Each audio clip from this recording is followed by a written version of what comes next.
The amount which is kept on commencement of business is, माफ कीजिएगा बहुत typing कर ले रहे हैं आजकल तो कई बार ये चीजें रिपीट हो जा रही हैं। तो क्वेश्चन है हमारा, the amount which is kept on the commencement of business, वो अमाउंट जिसे हम बिजनेस के कमेंसमेंट के लिए रखते हैं उसे क्या कहते हैं? उसे कैश कहते हैं, उसे बैंक कहते हैं, उसे एसेट कहते हैं, उसे कैपिटल कहते हैं। तो मैंने अभी थोड़ी देर पहले आपको बताया था कि capital is the sum of money which is initially invested in business. Capital वो पैसा होता है जिसको बिजनेस के शुरुआत में ही हम बिजनेस में इन्वेस्ट करते हैं। तो कैपिटल इसका सही जवाब है। Capital is the amount which is kept on the commencement of business, right? तो कैपिटल वो अमाउंट है जिसे बिजनेस के कमेंसमेंट में रखा जाता है, मतलब के लिए रखा जाता है और उसी से बिजनेस किया जाता है। तो capital is the amount which is kept on the commencement of business. Next question, अगला क्वेश्चन है हमारा, the receiver is called debtor and the giver is called creditor, this in which rule of accounting? किस accounting के rule में ये बात लिखी गई है कि जो रिसीवर है वो डेटर होता है और जो क्रेडिटर होता है वो गिवर होता है? मतलब ये कहां, कौन से अकाउंट में लिखा है? तीन तरीके के अकाउंट होते हैं, आपको मालूम है, पर्सनल, रियल और नॉमिनल। तो यहां पे तो ऑप्शन में आप देख सकते हैं दो दो अकाउंट्स दिए हुए हैं, दो अकाउंट्स और जो दिया हुआ है वो ऑप्शन गलत है। ट्रेडिंग अकाउंट नहीं होगा, इनकम एक्सपेंडिचर अकाउंट नहीं होगा। तो इस क्वेश्चन का सही आंसर क्या होना चाहिए? इस क्वेश्चन का सही आंसर होना चाहिए पर्सनल अकाउंट। इन पर्सनल अकाउंट, जो अकाउंट्स में जो पर्सनल अकाउंट्स होता है ना, उसमें क्या होता है, जो रिसीवर होता है वो डेटर होता है और जो गिवर होता है वो क्रेडिटर होता है। ठीक है, मतलब debtor the receiver, creditor the giver. ठीक है, अगला क्वेश्चन है हमारा, कैश अकाउंट कौन सा अकाउंट है? पर्सनल अकाउंट है, रियल अकाउंट है, नॉमिनल अकाउंट है या नन ऑफ? मतलब तीन तो अकाउंट होते तो नन तो होगा नहीं। पर्सनल अकाउंट है, रियल अकाउंट है कि नॉमिनल अकाउंट है? तो इस क्वेश्चन का सही आंसर है इट्स अ रियल अकाउंट। जो कैश अकाउंट होता है वो रियल अकाउंट की कैटेगरी में जाता है। तो cash account is a real account. अगला क्वेश्चन है हमारा, पेटेंट राइट इज अ, जो पेटेंट राइट है ना, पेटेंट राइट का मतलब ये होता है कि अगर, अच्छा, पेटेंट्स आर योर असेट्स। और पेटेंट राइट्स क्या होता है कि जब भी हम कोई नई चीज इन्वेंट करते हैं, कोई नई टेक्नोलॉजी इन्वेंट करते हैं, कोई भी नई चीज इन्वेंट की जिससे हमारे बिजनेस को बड़ा फायदा है और वो चीज हमने पहली बार इजाद की है, पहली बार बनाई है, दुनिया में किसी के पास नहीं है, ठीक है, तो उसे हम अपने नाम पे पेटेंट करा लेते हैं, अपने नाम पे रजिस्टर करा लेते हैं। उसके बाद उसे हम कंपनीज टू कंपनीज ले जा करके पेटेंट राइट बेचते हैं या रॉयल्टी बेसिस पे पूरा पेटेंट बेच देते हैं। तो पेटेंट राइट कौन सा अकाउंट की कैटेगरी में जाता है? It's a personal account, it's a real account, it's a nominal account, it's an expense account. देखिए, पेटेंट राइट एक्सपेंस अकाउंट तो होता नहीं है। अकाउंट्स होते ही तीन तरीके के हैं, पर्सनल, रियल और नॉमिनल। तो इस क्वेश्चन का सही आंसर होगा patent right is a real account, क्योंकि ये हमारा एक असेट है। इनटैंजिबल एसेट की कैटेगरी में पेटेंट राइट्स आते हैं और ये हमारे रियल अकाउंट की कैटेगरी में आते हैं। तो इस क्वेश्चन का सही आंसर है रियल अकाउंट की कैटेगरी के अंदर पेटेंट राइट्स आते हैं। अगला क्वेश्चन है हमारा, which of the following is a nominal account? इनमें से कौन सा हमारा नॉमिनल अकाउंट है? ऑप्शन है bank account, option B salary account, option C is machinery account, option D is debtors account. तो जो नॉमिनल अकाउंट की कैटेगरी में आता है वो है हमारा salary account. Salary account is a nominal account. ठीक है, अगला question, which is the book of original entry in which all the transactions are recorded date wise? इनमें से कौन सी बुक्स ऑफ ओरिजिनल एंट्री है जहां पे ट्रांजेक्शन हम डेट वाइज लिखते हैं? तो अभी थोड़ी देर पहले हमने बताया था, प्रीवियस कुछ दो तीन क्वेश्चन पहले, जहां पे बोला था कि जर्नल वो बुक है, बुक्स ऑफ ओरिजिनल एंट्री, जहां पे हम सबसे पहले ट्रांजेक्शन करते हैं। तो which of the book of original entry in which the transaction are recorded date wise? तो डेट वाइज का मतलब हो गया क्रोनोलॉजिकल ऑर्डर में।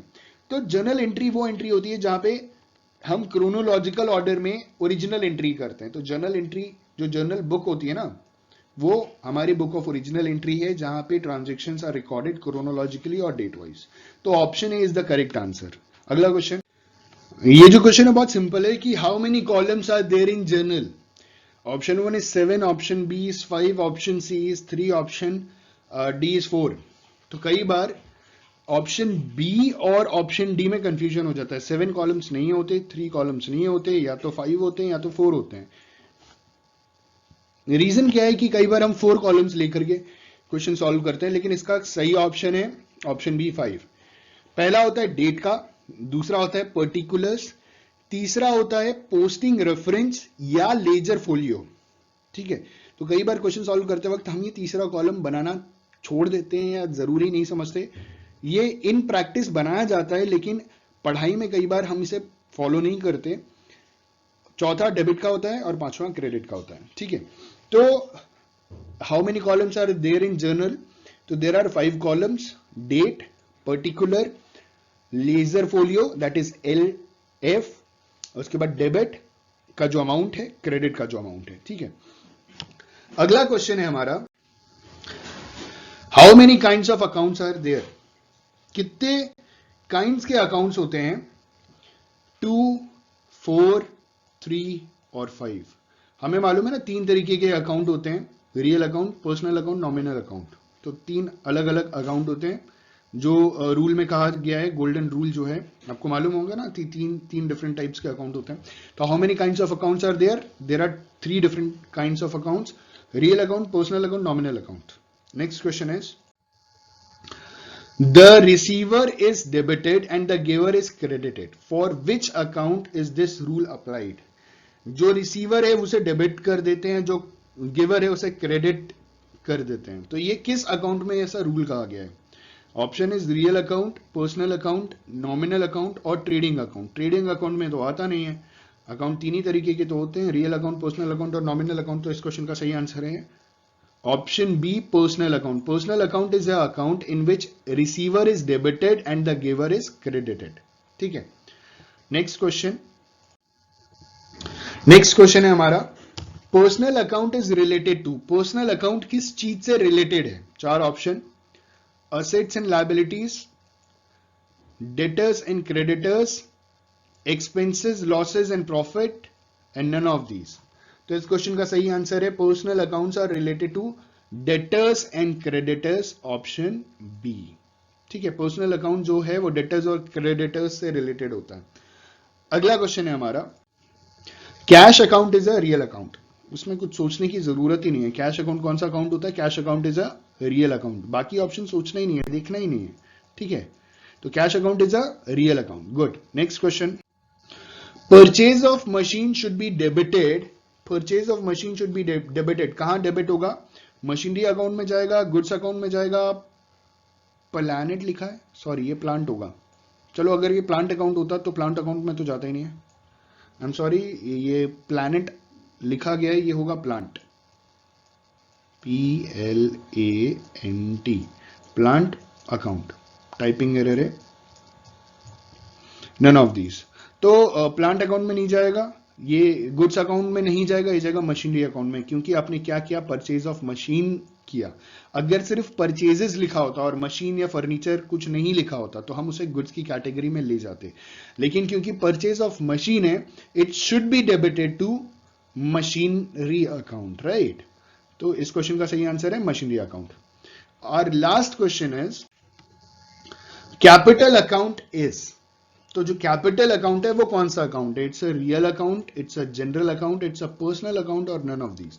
तो capital account is a personal account. Capital account कौन सा अकाउंट है? Capital account is a personal account. ठीक है, it's not a real account, it's not a general account, तो होता भी नहीं है, और नन ऑफ दीज नहीं। ठीक है, तो जब जनरल अकाउंट होता ही नहीं है तो जनरल अकाउंट वैसी लिस्ट से बाहर हो गया।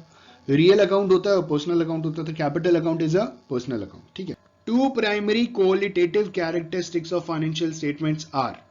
2 प्राइमरी क्वालिटेटिव कैरेक्टरिस्टिक्स बतानी है फाइनेंशियल स्टेटमेंट्स की, कौन कौन सी है? Our option is, first option is understandability and materiality. Second option is relevancy and reliability. Third option is relevance and understandability. Fourth option is materiality and reliability. तो इस question का सही आंसर होगा relevancy and reliability, option B. Relevancy and reliability are 2 primary qualitative characteristics of financial statements. ठीक है, क्योंकि अगर मैं बात करूँ रिलेवेंस की, तो रिलेवेंसी जो होता है वो क्या होता है? The information provided in the financial statement must be relevant to the needs of its users. Financial statements में जो भी इंफॉर्मेशन प्रोवाइड की जा रही है वो उसके यूजर्स के लिए रिलेवेंट हो, मतलब की चीज हो। और रिलायबिलिटी का मतलब जिसपे वो भरोसा कर सके, मतलब रिलायबिलिटी में हम कह सकते हैं the information provided in the financial statements must be reliable and true. ठीक है, तो ये था पहला क्वेश्चन। अगला क्वेश्चन है हमारा, on 31st December 2019 assets of the business are rupees 3 lakh and its capital is rupees 1 lakh. Its liabilities on that date will be 31st December 2019 को हमारे बिजनेस के असेट्स 3 लाख रुपीस के थे। ठीक है, उसका कैपिटल 1 लाख रुपीस का था। उसकी लायबिलिटीज बताइए। तो आपको मालूम है ना, liabilities is equal to assets minus capital. तो liabilities is equal to assets minus capital. तो liabilities is equal to assets हमारे पास कितने के हैं, 3 लाख रुपीस के, और कैपिटल कितने का, 1 लाख रुपए का। तो ऑप्शन क्या हो गया, 2 लाख रुपीस। तो लायबिलिटी कितने रुपए की हो गई, 2 लाख रुपए की। ठीक है, नेक्स्ट क्वेश्चन। जो अगला क्वेश्चन है हमारा वो है, the accounting principle of matching is best demonstrated by. जो अकाउंटिंग प्रिंसिपल है मैचिंग का, अब मैचिंग का क्या प्रिंसिपल है, मैचिंग का प्रिंसिपल है जितना भी हमारे पास पैसा है उससे रिलेटेड खर्चे हैं, मतलब जो भी है रेवेन्यू उसी में हमारे सारे एक्सपेंसेस होते हैं। मतलब जितना इनकमिंग उतना आउटगोइंग है, जितना इनफ्लो है उतना आउटफ्लो है। तो ये मैचिंग कॉन्सेप्ट है।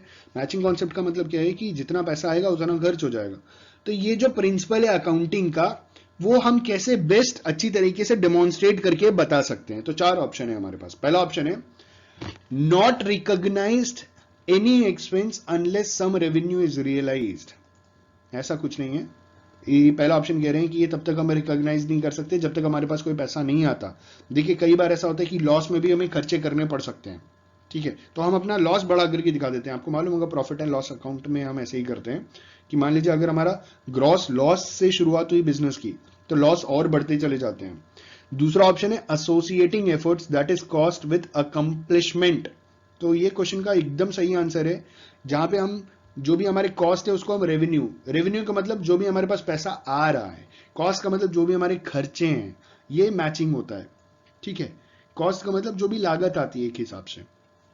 तो रेवेन्यू का मतलब हमारे पास पैसे का इनफ्लो है और कॉस्ट का मतलब पैसे का आउटफ्लो है।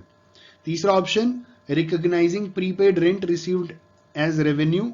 नहीं, हम प्रीपेड रेंट, ये प्रीपेड रेंट है, अभी यूज किया ही नहीं है, ये तो हुआ ही नहीं अभी।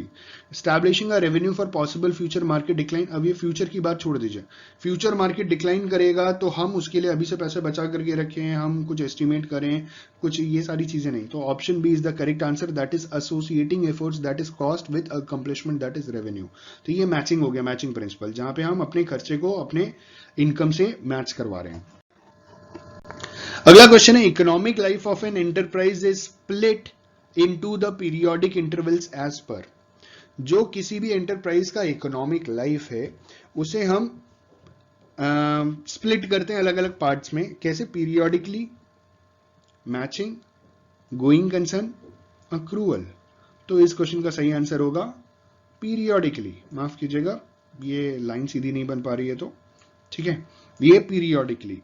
तो जो बिजनेस होता है पीरियोडिकली, हम उसमें जो भी है पीरियोडिकली इंटरवल के ऊपर हम क्या करते हैं, उसकी इकोनॉमिक लाइफ को चेक करते हैं ना। हर साल बैंक्स हर 3 महीने मतलब हर क्वार्टरली अपने पूरी अकाउंटिंग बुक्स क्लोज करते हैं, फिर नई अकाउंटिंग शुरू करते हैं, क्योंकि उनमें हर रोज हजारों ट्रांजेक्शंस होते हैं। तो ये पीरियोडिकली है और ये पीरियड्स वैरी करता है बिजनेस टू बिजनेस। ठीक है, the fundamental accounting equation assets is equal to equities is the formal expression of। जो asset है वो equity के बराबर है। ये किस चीज का फॉर्मल इक्वेशन है, ड्यूअल एस्पेक्ट कॉन्सेप्ट का, मैचिंग कॉन्सेप्ट का, गोइंग कंसर्न कॉन्सेप्ट का, और नन ऑफ दीज।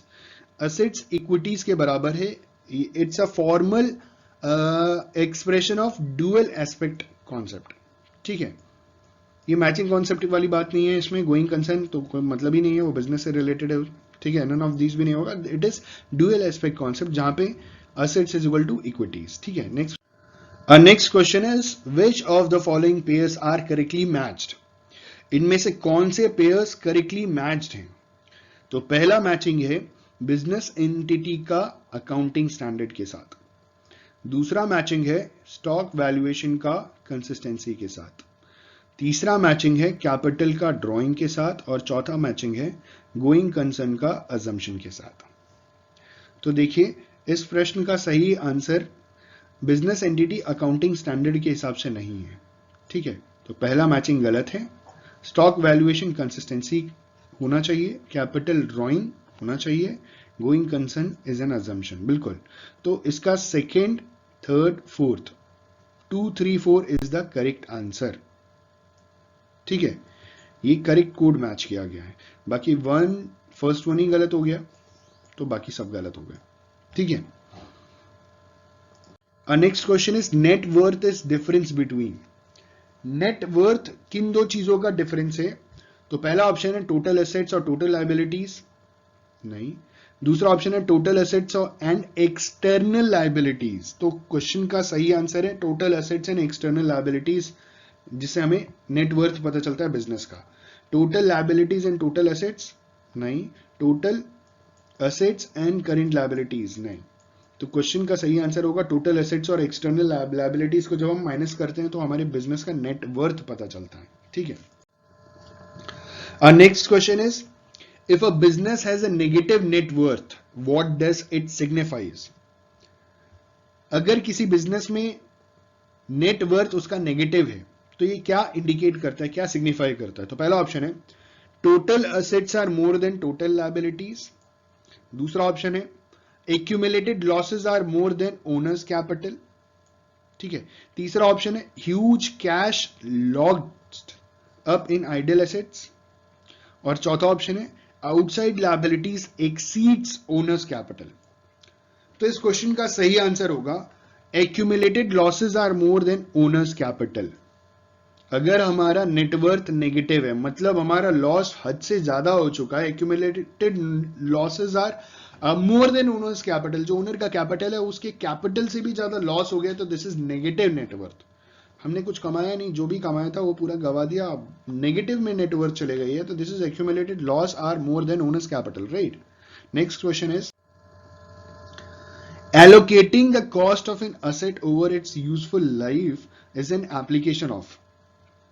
किसी भी असेट का जो भी उसका यूजफुल लाइफ होता है उसके ऊपर उसका अगर कॉस्ट को हम एलोकेट करें, डिवाइड करें, तो इस एप्लीकेशन को हम क्या बोलेंगे?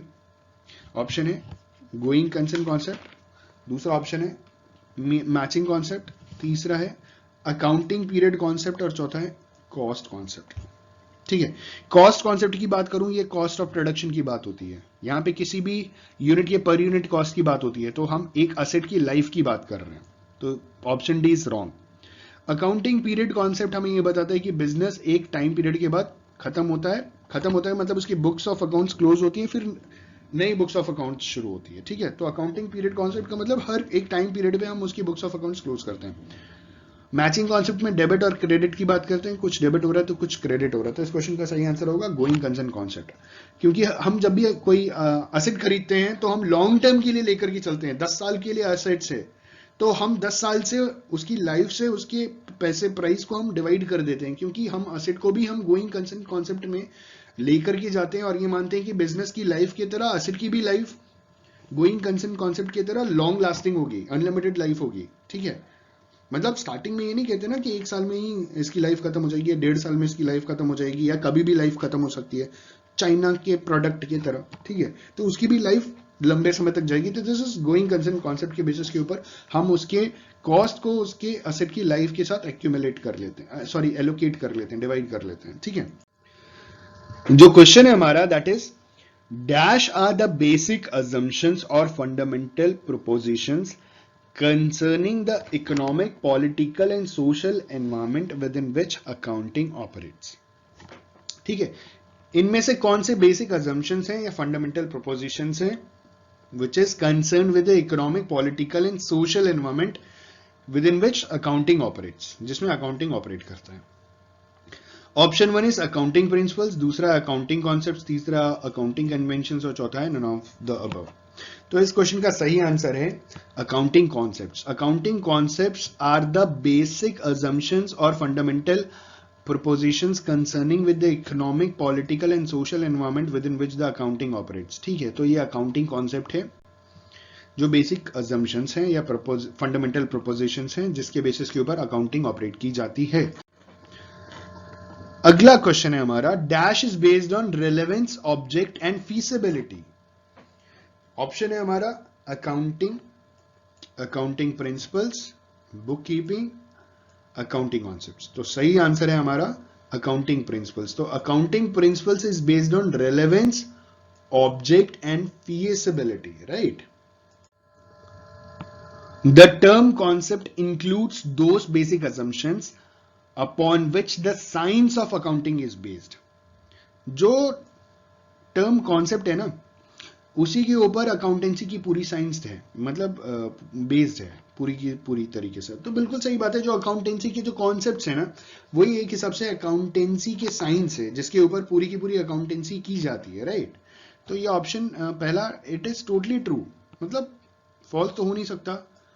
मोस्टली ट्रू क्या होता है और मोस्टली फॉल्स क्या होता है? देखिए, जब भी मोस्टली ट्रू या मोस्टली फॉल्स या पार्टली ट्रू या पार्टली फॉल्स आए तो उसे आप कृपया करके काट दें। ट्रू और फॉल्स ही में अपने आंसर को ढूंढने की कोशिश करें, या तो ट्रू होगा या तो फॉल्स होगा। यहाँ पे फॉल्स नहीं है, इसका मतलब आंसर ट्रू है। अगला क्वेश्चन है हमारा, which concept holds that a transaction is recorded at the time when it takes place and not when settlement takes place.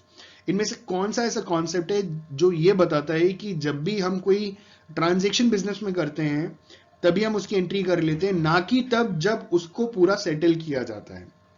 तो ऑप्शन है हमारा वेरीफाइबल ऑब्जेक्टिव कॉन्सेप्ट। देखिए, वेरीफाइबल ऑब्जेक्टिव कॉन्सेप्ट जो होता है ना, वो एविडेंस की बेसिस के ऊपर होता है, जहां पे हम बिल्स दिखाते हैं, इनवॉइसेस दिखाते हैं, डॉक्यूमेंट्स दिखाते हैं और वेरीफाई कराते हैं। तो पहला ऑप्शन गलत है। दूसरा है मैचिंग कॉन्सेप्ट, तीसरा है अक्रूवल कॉन्सेप्ट और चौथा है रेवेन्यू रिकॉग्निशन कॉन्सेप्ट। तो इस क्वेश्चन का सही आंसर होगा रेवेन्यू रिकॉग्निशन कॉन्सेप्ट। अगर मैंने आपको उधार में कोई सामान दिया है तो मैं उसकी एंट्री करूंगा, क्योंकि मैं रिकॉग्नाइज करूंगा ना कि मैंने आपको कितने वैल्यू का कोई सामान सेल ऑफ किया है, उसको मैं कहीं ना कहीं रिकॉर्ड तो करूंगा। तो इस क्वेश्चन का सही आंसर होगा रेवेन्यू रिकॉग्निशन कॉन्सेप्ट। ठीक है, अगला question, the historical cost represents the.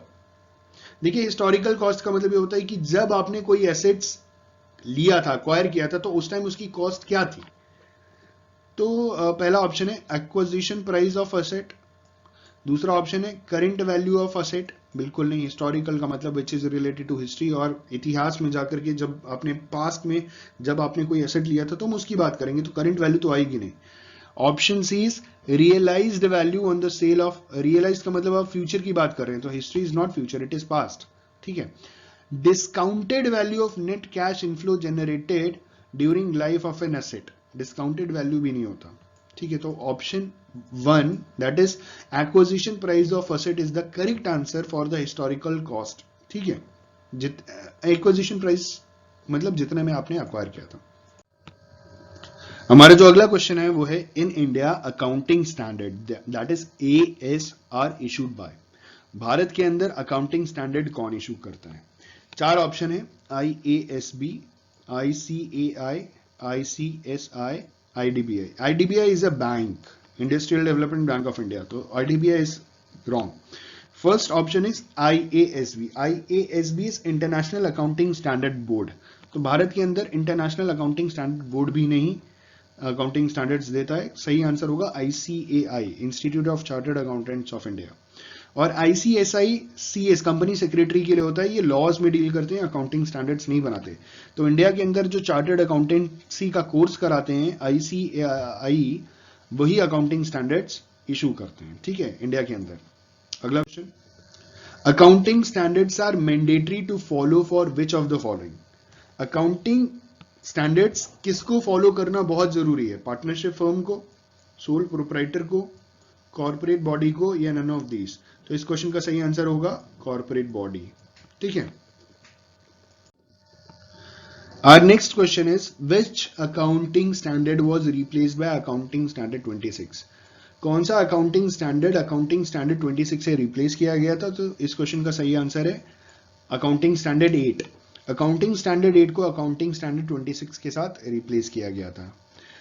Accounting standards के ऊपर भी मैं वीडियोस बहुत जल्द अपलोड करूंगा, तो अगर आपको वीडियो चाहिए तो प्लीज कमेंट जरूर कीजिएगा। मैं जितने भी अकाउंटिंग स्टैंडर्ड्स हैं ना, इंडिया के अकाउंटिंग स्टैंडर्ड्स हैं, उसके ऊपर एक स्पेसिफिक वीडियो बना करके अपलोड कर दूंगा, ताकि आप उस वीडियो को समझ सकें अच्छी तरीके से कि कौन से अकाउंटिंग स्टैंडर्ड में क्या चीज मेंशन की गई है। ठीक है, अगर आप चाहते हैं तो प्लीज कमेंट जरूर कीजिएगा। अगला क्वेश्चन है, accounting standard 11 gives emphasis on. Accounting standard 11 किस चीज के ऊपर एम्फेसाइज कर रहा है? Depreciation accounting, full disclosure of accounting principles followed, the effect of changes in foreign exchange rate, और चौथा है अकाउंटिंग ऑफ फिक्स्ड एसेट्स। तो करेक्ट आंसर है इसका the effect of changes in foreign exchange rates. Accounting standard 11 emphasize करता है the effect of changes in foreign exchange rate. ठीक है, तो हमारा अगला क्वेश्चन है the full form of IASB is. तो हमें मालूम है कि IASB का फुल फॉर्म है international accounting standard board. IASB international accounting standard board को कहा जाता है, तो option B is the correct answer. ठीक है, अगला क्वेश्चन है हमारा which one of the following accounting standard is not having the correct title. इनमें से कौन सा अकाउंटिंग स्टैंडर्ड है जिसके पास करेक्ट टाइटल नहीं है। तो option 1 is accounting standard 22 accounting for taxes and income, ये सही है answer. Accounting standard 20 earning per share, ये भी सही है। Accounting standard 24 accounting for borrowings, तो ये हमारा सही आंसर है कि क्योंकि accounting standard 24 accounting for borrowings is one of the following accounting standard which is not having the correct title। तो accounting standard 24 is the correct answer।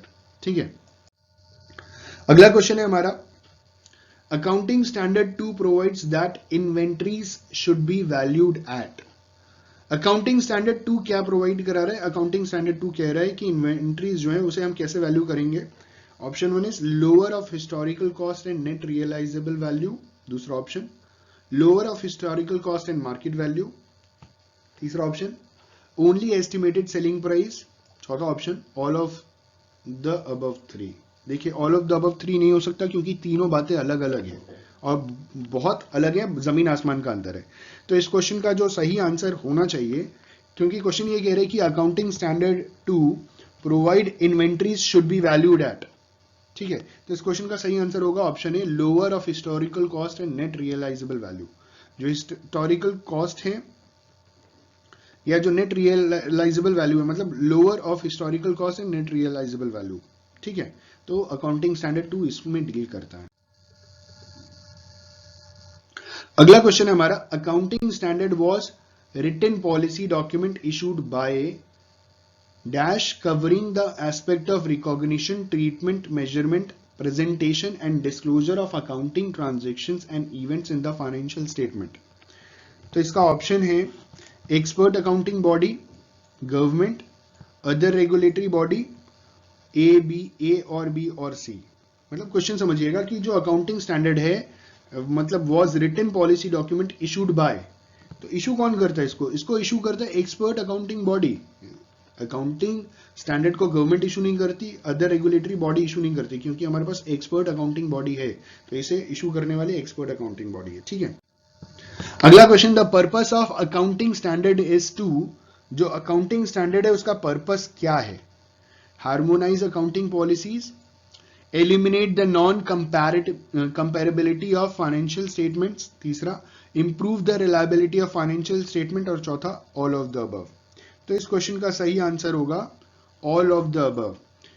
जो purpose है अकाउंटिंग स्टैंडर्ड का वो हार्मोनाइज करना अकाउंटिंग पॉलिसीज को, eliminate करना non comparability of financial statements को, और इंप्रूव करना रिलायबिलिटी ऑफ फाइनेंशियल स्टेटमेंट्स को। तो all of the above is the correct answer for the purpose of an accounting standard. अगला क्वेश्चन है हमारा accounting standards refers to specific accounting principles, specific accounting methods of applying those principles, both A and B and none of the above। तो इस question का सही answer होगा both A and B।